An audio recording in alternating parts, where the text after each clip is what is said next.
Hey everyone, so today conversation is going to revolve around this idea of thinking clearly and being sober-minded. So here's a text that I want to share with you. 1 Peter 4, verse 7, starting verse 7. The end of all things is at hand. Therefore, be self-controlled and sober-minded for the sake of your prayers. Above all, keep loving one another earnestly, since love covers a multitude of sins. Well, if there's a passage of Scripture that is relevant to today, I think this is it. Be self-controlled and sober-minded for the sake of your prayers. You know, there's a couple of things that I want to just kind of touch on here. We live in a world that says rather than be self-controlled, it says self-indulge. Rather than be sober-minded, it says do whatever makes you happy. That's the world that we live in. We live in a world that is not this. And the reason that Peter gives for that is for the sake of your prayers. For the sake of your prayers, be self-controlled and sober-minded. You think, why would he say that?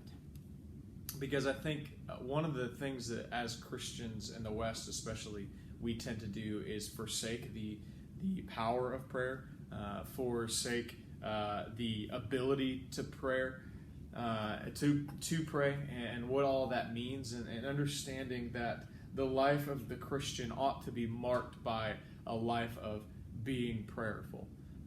That prayer isn't just an afterthought or something we tack onto the end of the things that we do or something we start with and then don't think about again. It's the power that drives us. It's the thing that moves us forward. It's the thing without it, nothing of any eternal good will ever be accomplished. And so the Apostle Peter reminds us, be sober-minded and self-controlled so that we can pray and know how to pray and pray as we should. Instead of being self-indulgent, be self-controlled. Just because you can do whatever you want doesn't mean you should. Instead of being drunk or cloudy in our judgment or thinking, be sober-minded. So instead of doing whatever makes you happy, be sober-minded. Think clearly about these things. When another news article comes or a news cycle starts with sensationalism and stories that are outlandish and crazy, rather than just jumping on the train and saying, oh, and getting all involved in that, be sober-minded in how you respond. And then in verse 8, he says, above all, keep loving one another earnestly, since love covers a multitude of sins. Love one another earnestly.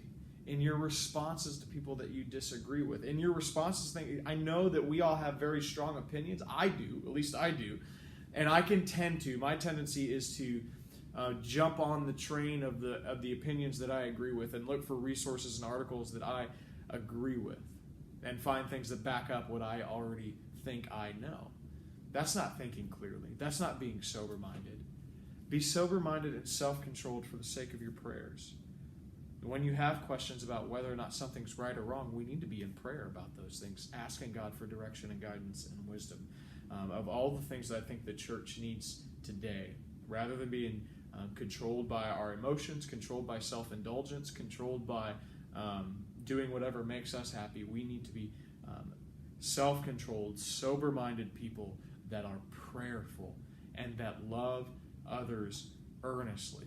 That's how real change is going to come about, right? If we really do desire things to be different, if we really do desire the church to grow, we desire the world around us to change, it's going to come through sober-minded, self-controlled prayer and earnest love for others.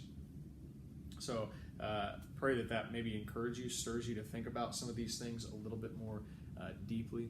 And as you respond to people, even people that you disagree with, or respond to the news and that sort of thing, be sober-minded, self-controlled, and prayerful about how you do that. If you found this helpful, you can click on the link to the other videos, or share this, or engage with me a little bit more in deeper conversation around these things. Would love to do that.